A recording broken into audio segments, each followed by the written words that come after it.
And Chili M, do you think there are enough support group structure for depression? Do you think most celebrities, public figures are suffering of depression, and who they can talk to? Look, I don't necessarily think enough is being done. We can never say that we've reached that point. So you're talking about celebrities? Well, I'm just talking about just people that are going through okay. depression as a whole. Not much is being done. We haven't actually given depression a face, whereas addiction on drug addiction has a face.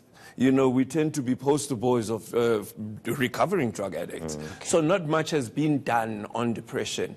And I'm glad that we're sitting around this table and highlighting the facts and the real scourge of this disease, because it is a disease, and community as a whole could be taught. We can never say enough has been done. And coming back to your second question, that do you think maybe it's because of the industry or celebrities that enough has been done? Look, we all in any industry, you tend to be in a pressure mode. When it's work mode, it's work mode. So it would be an excuse to really say because we are celebrities there's certain things that we need to know. But at the same time as well, yes, because of a certain lifestyle that we have to live, and the facade that we have to put in public, and the second phase. For instance, if you look at me, I'm Vugani at home. But when I go on air, I'll be Daddy or Chili M. Chili M, you know, and I hate the name Chili M because it actually takes me back to my drug binging days. So I go by the name of Daddy because I wanted to actually drift away from that zone. So in other words, yes, not enough is being done. And yes, there can be more that is done to highlight the nitty-gritty of this disease. Okay, I've got a caller, Minentle from Pretoria. Welcome to ENCA, Minentle. Hello, Minentle from Pretoria. Minentle, are you there? Yes, I am. Minentle, can you stop your TV? We can't hear you. Yes, I'm right here. Okay. Tell us your story, Minentle. So basically, it's not even about a story. It's we all go through certain things. And okay, firstly, I'm from Durban, but I'm in Pretoria.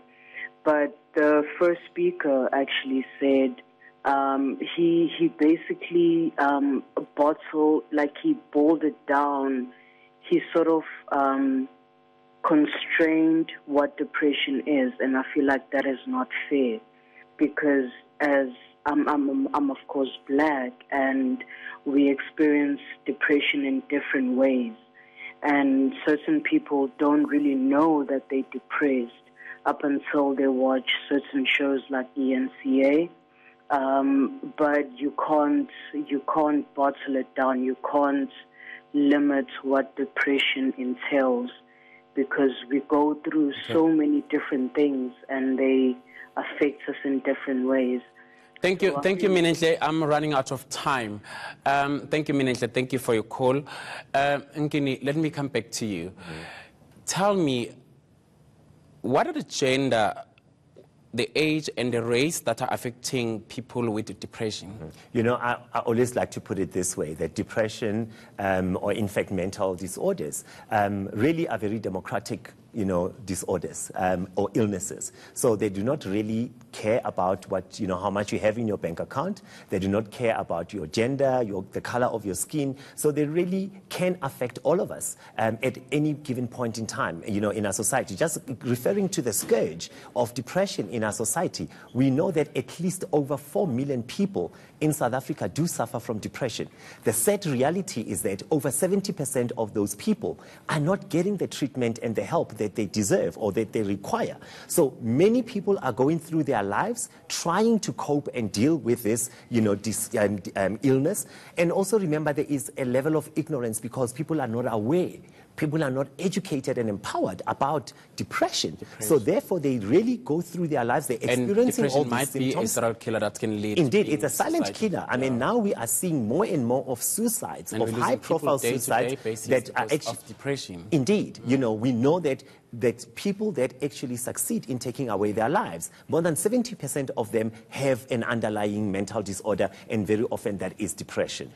And that's it for this edition. Let's have it out. Keep the conversation going on social media. You can use the hashtag LHIO. I am Nkululeko Khanyi, and thanks for watching, and have a good evening. Thank you for coming to the show.